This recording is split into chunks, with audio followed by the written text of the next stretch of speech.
Here's what we're gonna do today.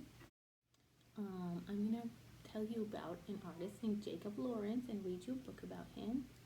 Then we will do our exercises. We're stretching it ready to draw. Then we'll do a drawing warm up and we'll do a final drawing. And then we will clean up. We're getting a little messy.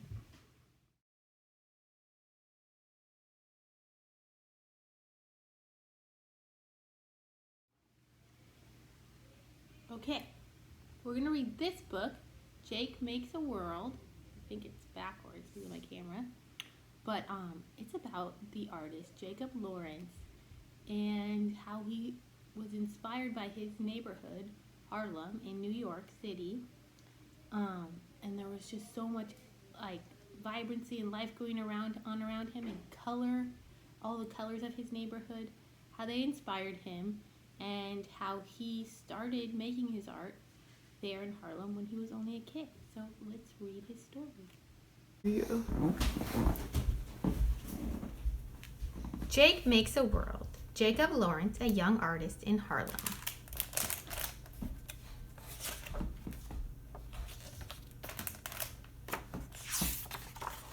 In the morning, Jake watches the sun wake up. He makes a big stretch, and the sun stretches too. With first light, the dancing dark shadows begin to fade. Then the colors come again, yellow, orange, and blue on the quilt that covers Jake and his brother in bed. Mother's paper flowers in pink and red. His feet sink deep into the thick blue rug. When his toes touch the ground, it's like a sky upside down.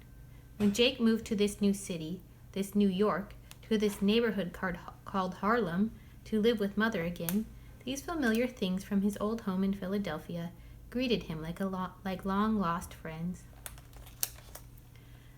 Outside Jake's building, men play chess and checkers, balancing the boards on their knees. Older boys sell fruit from a wagon or ice from a bucket, shouting for people to come down and get it. Mothers walk fast to work and more work. Signs promise home-cooked meals for 15 cents and a shoe shine to make you brand new. A preacher in a hat shouts and sings about God. A newsboy tells the stories of the day from downtown and around the world, but tells them with a tune. At the corner, a short man stands on a stepladder, telling everyone how we will get the freedom we need. Most days after school, Jake goes to a place called Utopia Children's House. The word utopia means that it is a special place, unlike any other. For Jake, it is. At Utopia House, Jake makes things with his hands. He carves a block of soap into a fish. He sews scraps of leather into a secret pouch. With watercolors, he swirls the shadows that dance on his wall at dawn and the patterns of the rugs in his living room.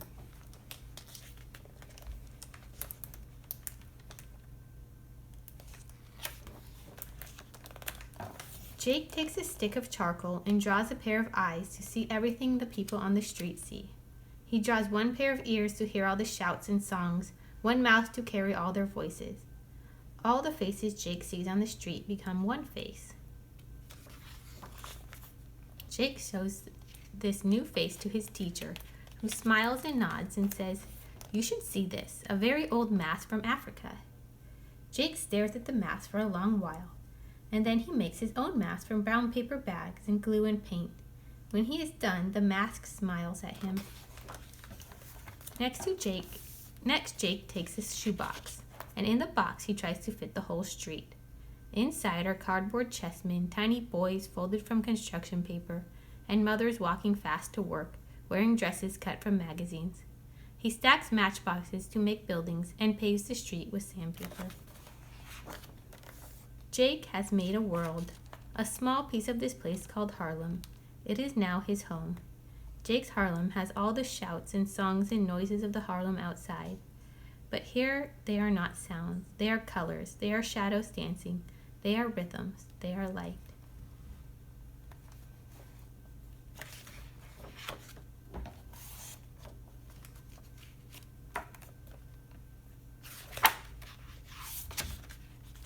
So there's Jacob Lawrence as a grown-up. And here are some of his paintings that he made as a grown-up. which are also on this page. This one of the girls at school, this one of people walking, some people eating. The primary colors are red, yellow, and blue. I also use pink because it mixes a nice purple. Pink is a shade of red. So I'm going to just show you how to mix colors using the primary colors. So I laid down pink and red, yellow, and blue. Now I'm going to make purple. So I'm going to color some blue on top of my pink and then mix it with my finger. As you can see, in that part where they meet, there is purple. I like the purple that gets mixed using pink a little bit better than the one using red, but I'll show you how to do that too. Okay, now I'm going to put some yellow on top of the red, and I'm going to use a different finger that's clean to mix it together in the middle, and red and yellow makes orange. Okay, now put some blue on top of the yellow and see what happens. Find a clean finger so you don't mix the colors you don't want to mix. And I'll rub it together and with my finger and kind of blend the chalks together, and I have some green. Now I'll show you what I mean about mixing this red chalk with the blue. It makes purple, but it's very dark purple, and I'm sure we have a use for that one day, but if you want a cleaner purple, use the pink.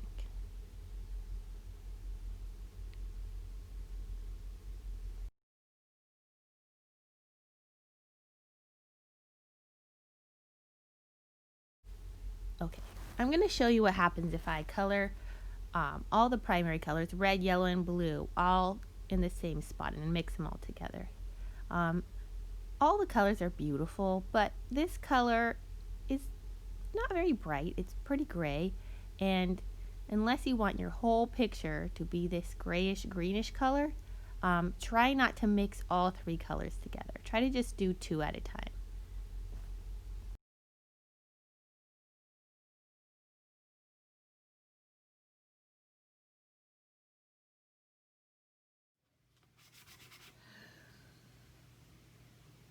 Oh no. Guys, I'm doing my warm-up drawing, and I kind of forgot that when you mix all three primary colors, you get this kind of grayish color, and I didn't want it in my picture. Wait a minute. Now, it's not really my business to judge whether my drawing's good or bad, right? That's up to the people who see it, if it means something to them or maybe it doesn't. But I'm not gonna judge whether or not it's good or bad. I'm just gonna make it. That's my job, is just to make the picture.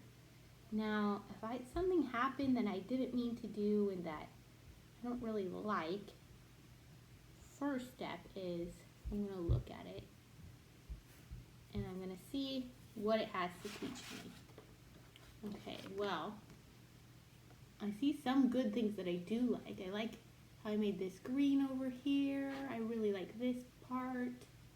I love how I mixed this purple. I like that I made a big blue area. I see a lot of things that I think are working in this picture. And then there's this one thing that I don't want to do, is where I mixed all three together.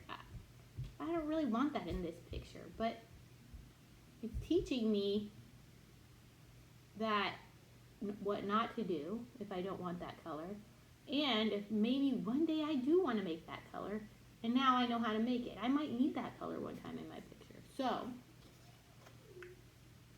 if you ever feel like your drawing doesn't look how you want it to, don't tell yourself it's bad.